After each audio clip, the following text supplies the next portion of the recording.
So we're going to get started now with a keynote session, all right? And the speaker is going to be speaking on maximizing business value in a data-driven world. Sounds interested? And the speaker is David Brown. So please meet David Brown. For the last 15 years, David has built a robust analytics system for a worldwide clientele with D. Brown Consulting.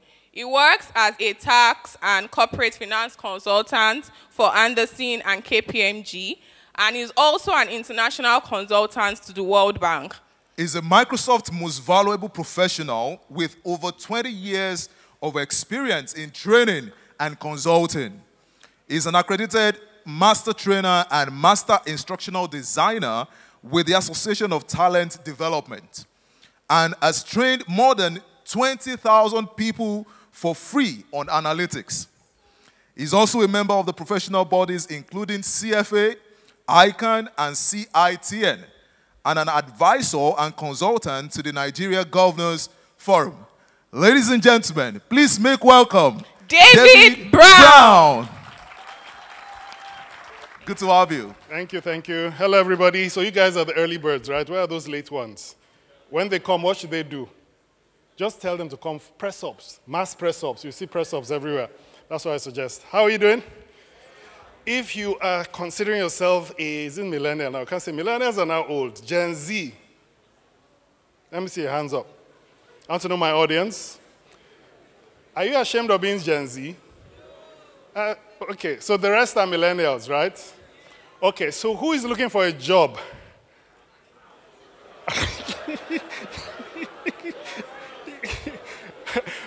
Why now? I hope your employer is not here.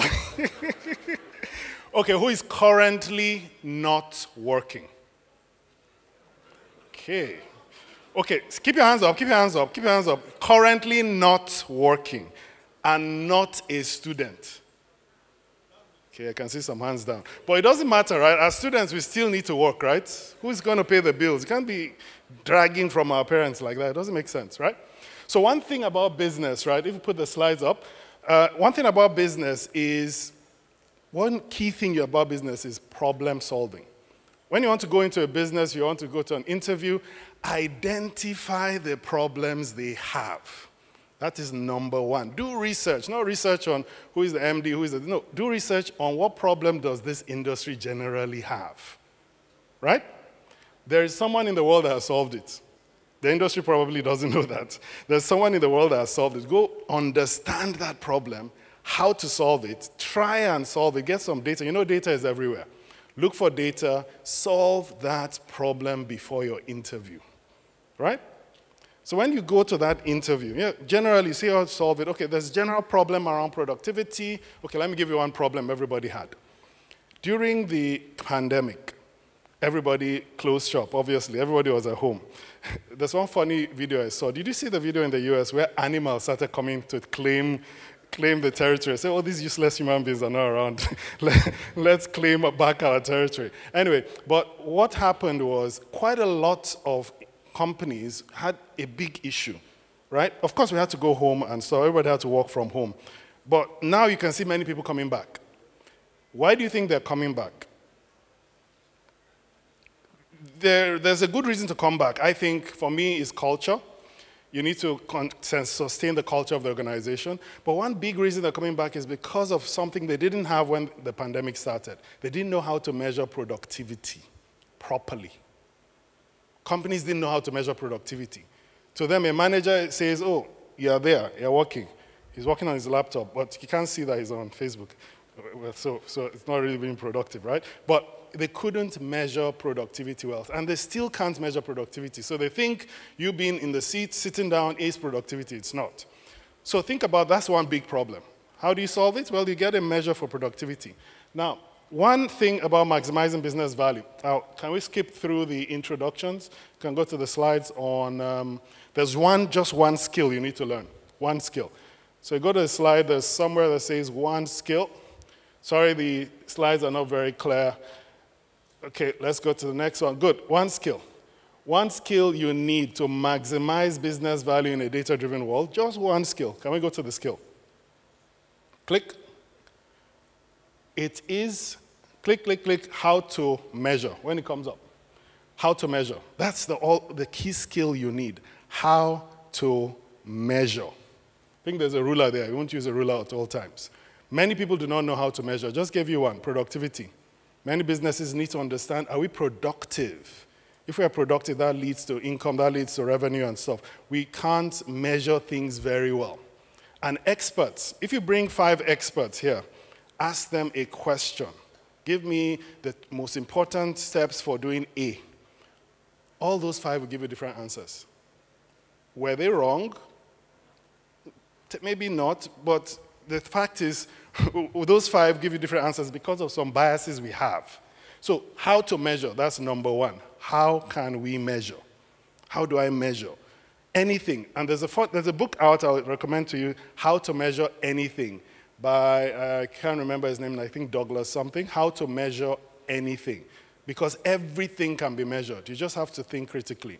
So I'm not going to talk to you about data analytics and all the Power BI or Google Analytics and stuff. Those are tools. They're just tools. You have to treat them as tools. The big skill you need to know is how to think critically on how do I measure this thing. And when I measure it, does this correlate with the outcome that I want? Another big skill in how to measure, you always need to know statistics. Yeah, you need to know statistics. Not the complex one. Who writes statistics here? I don't expect many hands. One hand at the back? Wow. Can we clap for that brave guy? Oh, and this guy as well. The way they teach statistics is terrible. It's terrible in the universities. It's really, really terrible how they teach statistics. But it is such an important skill in business because currently, I can tell you for free, most businesses are measuring things wrongly. They're just measuring things wrongly. I have a video online on how we measure, giving an example of a sales rep. Sales reps and how we determine which rep to fire. This, unfortunately, is a thing. Pandemic happens, you need to kind of reduce your staff force. When you now grow, you get them back. So you have like 1,000 sales reps. How do you determine who is performing better? So that's one problem. How do you measure performance? How do you do that? Think about it, and if you have an answer at the end, tell me. How do you measure performance? One single metric to measure performance. Now, back to the slides. Another thing is, these are 3 big things that affect how we measure. Overconfidence, inconsistency, and the complexity around probability that we don't really like. So overconfidence, we're always overconfident. Yes, Nigeria is one of the most confident countries in the world. Do you agree? We're super confident. Can you do this? Yes, of course. Oh, God, I can do it. But I haven't told you what I want to do. Trust me, I can do it. So that is complete overconfidence. It's a good thing, but unfortunately, when it comes to data, we need to be more accurate. How many of you have used ChatGPT? How many of you here? If your hand is not up, please today go and start using it. You have to go and start. Go to OpenAI, get a free account, and start using it. This is the most intelligent, quote, human in the world, right? But it can be very stupid at times. Who has experienced full stupidity on ChatGPT? Yes. So you can't just 100% rely on your tools. But how does it do what it does? It has all the knowledge of the world, frankly speaking, all the books, the whole internet in its head. And then it now knows how humans basically answer things. Humans have neurons in their head, all these neurons and stuff. And if you train yourself, it gets better and better and better. It's something that doesn't stop growing. Every part of your body stops growing, but those neurons keep on getting new connections and stuff. So that's how neural networks happen, and that's how ChatGPT works, right? So it can give you funny answers at times, just like we human beings, right? We didn't listen very carefully, then we answered. We're giving some silly answer, and looking at this guy, he's still talking. Have you finished? Okay, that's not what I asked. Oh, okay, sorry, what did you ask? Why didn't you listen? So same thing with ChatGPT. Sometimes it doesn't really understand what it is you're saying or asking and gives absolutely terrible answers, right? But sometimes it also gives answers and continues to fester the error. Do you notice some people, when they make a mistake, they just continue and continue and continue instead of just standing back? Oh, I've already spent 10 million naira on this thing. No, it must work. You spend another 5 million. You spend another. It's really sad. But that is how we humans work, and that's also how these new chat engines work. can go back to the slides. So these three, inconsistency, right? In fact, the most powerful metric of performance in the world is how do you measure consistency, right? That's the most powerful metric. So when you say, how good is this person or that person, it is consistency. Right? Oh, how good is this person in sales? That person made like 5 million last month. I think that's the highest we've ever had. Does that sound like someone that's very good? Yeah, he made 5 million last month, the highest sales they've ever had. Put your hand up if you think that is an excellent performer. I made 5 million now. What's up with you guys? Hands up, come on. He's a good performer, right? Okay, they know there's a trick question. You guys are too smart. Okay, anyway. So he made 5 million last month. That's fine. What did he make 2 months ago? He made 1 million. What did he make 3 months ago? He didn't make anything. He was ill. Right? What is he making next month? Probably he's going to make another 500,000. So you have 500,000, 0, 2 million, 5 million, 1 million, 1 million, 100,000, 100,000, 10,000, 10,000, 10,000. That will give someone a heart attack. What is this guy bringing to the table tomorrow? We don't know. Because he is what? Inconsistent. So you can be average and consistent. You're far better than someone that's all over the place. Right? And that's what risk is. So business is all about risk. How do we measure risk, right? And how do we manage risk? Data can help us a lot, but you need to understand how to analyze. So let's go to another slide. The complexity and probability. Here's a simple thing you could do. So I've just put some, for marketing, for example, you're measuring social media impressions. Now, what do we mean measuring social media impressions? Is the number of impressions correlated with how many people buy that product you're selling? So as impressions go up by 20%, does our revenue go up by 20%, potential revenue? That's correlation. That's another big word, correlation. You need to know how to measure correlations, which is what ChatGPT is doing. That's all it is doing. Checking, if we say the, what word comes after the mostly? To put it there. What word comes after the people? Or the people are, I think are, yeah? So it just, that's all it does. Give you an experiment. Everybody, take your phone out very quickly. Let's do a quick experiment on data. Take your phone out, go to WhatsApp. Everybody go to WhatsApp. You're going to send a message to someone you trust because the person will say something's wrong with you after the message. So go to WhatsApp. Everybody go to WhatsApp very quickly. Pretend you're going to send a message, right? I want you to type, you choose which one we type. Okay, let me say I. Type I. I. You want to say I space, right? Type I space. I space. Have you done that? Don't send yet. I space. Can you see 3 predictions? Shout out the prediction in the middle. Shout it out.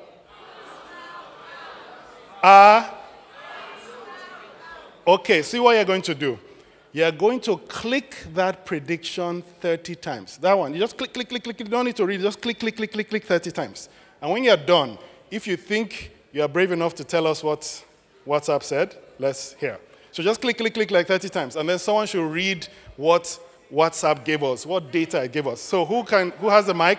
Who wants to read? One person at the back, maybe that lady there in the middle. One person here. Okay, we have 3. So one person at the back, sorry, one person in the middle. Lady here. Okay, that's it. Can we pass the mic? Any mics? Who has a mic? So you will hear some funny things. So let's hear what, yeah. You can leave your hands up. We can quickly get you. Shout out. Tell us what's your AI or your data generated.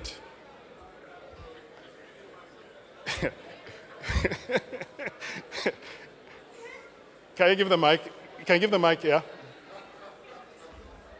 Okay. Who has the hands up? Someone at the back had his hand up. Someone at the back first, and then, okay, let me just come down. All right. So let's listen. Give us your name and then. Okay. So let's listen. Name. Hi, good morning. My name is Olatunji Abdulatif. So from my keyboard here, I have been a little too busy for a week, but I'm glad I can help with my phone screen for a while, and then I'm going back home, and then. Okay, lady, sorry guys in the back. Yeah. Okay. Zainab, I have to go to the bank to pick up my money from my bank, and then we can start the day. This is money lady. Someone at the back. Okay, sorry. Someone at the back. One second. Okay, go ahead. Okay, mine says, I'm so happy to see, my name is Chine.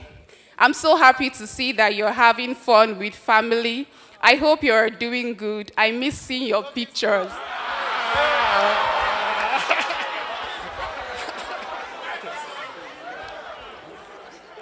My name is Ikechukwu.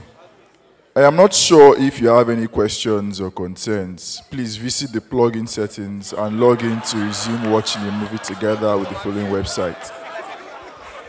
All right. Can we give them a hand? Give them a hand, please.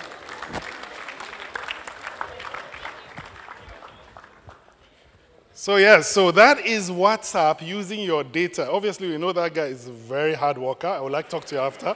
Yeah. So it's using your data and then looking at correlations and looking at doing some statistical analysis, right? What usually comes after I? What usually comes after I am? What usually comes after I am good? Do you get it? It just predicts. And the models are getting so good. But let's quickly go. I want to tell you one method that you should learn to be able to do all these things well and progress with business. I know my time is almost up. Let's go to scientific method. I'll leave this, I'll send you this. I want to watch this short 1-minute video on what the scientific method is. I hope it plays.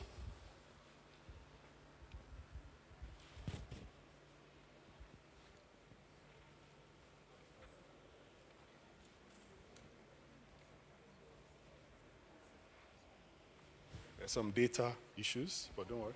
The audio, you need to get the audio working. Oh no, this is, get the audio. Uh-oh. Can we try again? Let's try again. Let's try again with the audio. See if we can get the audio up. Okay. If we know audio, let me just go through. So the scientific method, let the video play and I'll just talk through it.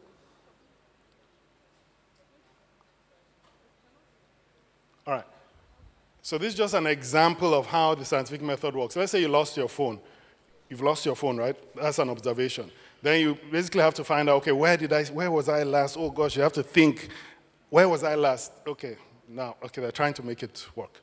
Anyway, let's leave that. So the scientific method, right, scientists, they have a processed way of doing stuff. They have step by step that you should follow. Everybody needs to make decisions that way. Okay, testing stuff. Okay, let's go. The scientific method is about ordinary people doing ordinary things. That includes you, me, and other scientists in the world.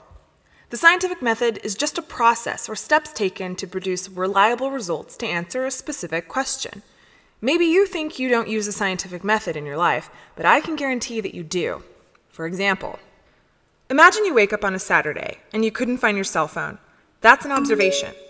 Then you do a little research by thinking about the last time you had it. You suspect that it might be in the pocket of your pants from yesterday. That's a hypothesis. And when you check your pants, you're doing an experiment. But science and life don't always go as planned, and you find no cell phone in your pants pocket. So the second observation leads you to think again and recall what else you did yesterday. You remember that you put your cell phone in your backpack during school. So you decide it must be there, and you go and check. And lo, there it is. Life can continue, and you're so happy that you share the results with your best friend and explain why it took you so long to text them back. Science. Can we go to the next slide? So this is the scientific method. We're going to go back. Yeah. Observation, research, hypothesis, experiment, conclusion, share results. That whole process that you go through every day when you're trying to solve a problem, that is it. Observation, research, hypothesis, experiment, conclusion, and you share your results, right?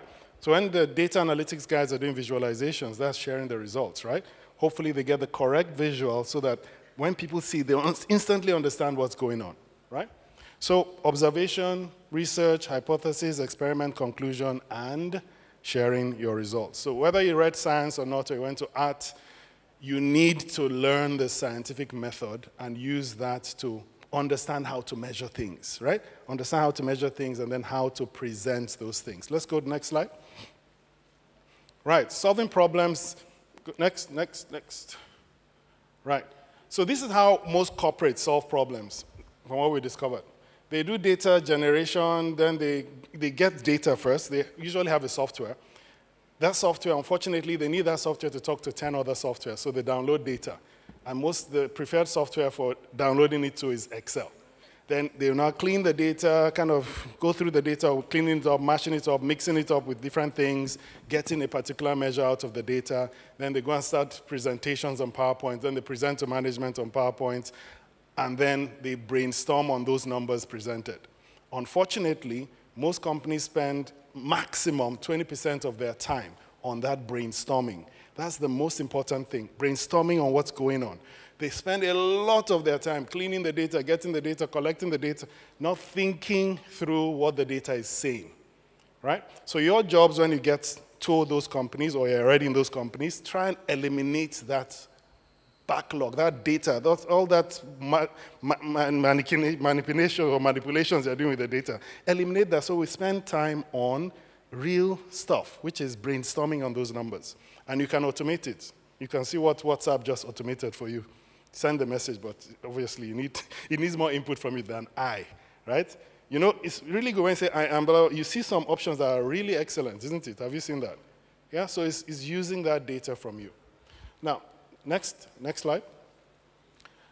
I have a slide where I've shown a framework for problem solving in Excel. We love Excel, so I've given an example there. But I want to go to one quote at the end. Can we go to the end? Hopefully you'll be able to see the quote. Okay, this is also important. Let me talk about this. Biases. One thing about ChatGPT and all those other software out there is they're using our data. Our data is biased. It is biased. We are biased human beings. Do you all believe me that you're all biased? Yeah, some of you say, no, I'm not. We are all biased. If you want to prove it, go to this book. Read this book, Thinking Fast and Slow. Who has read it? Thinking Fast and Slow. Go and read that book. It will humble you. You will see how biased you are. And which means many decisions we make are biased. So they're not optimized decisions for making money. Yeah, they are biased, right? So if you check the board of directors of most companies don't have ladies, don't have women. They're mostly men. What's the percentage of women in the population? It's like, let's say 50%, right? So how do you know what your customer, 50% of your customers want? How do you know what to sell to them if you don't have that customer in the room? So the data basically says that, right? So when women are more women in a board, those companies actually make more money. It's proven. When there are more women in the board, let's give women a hand.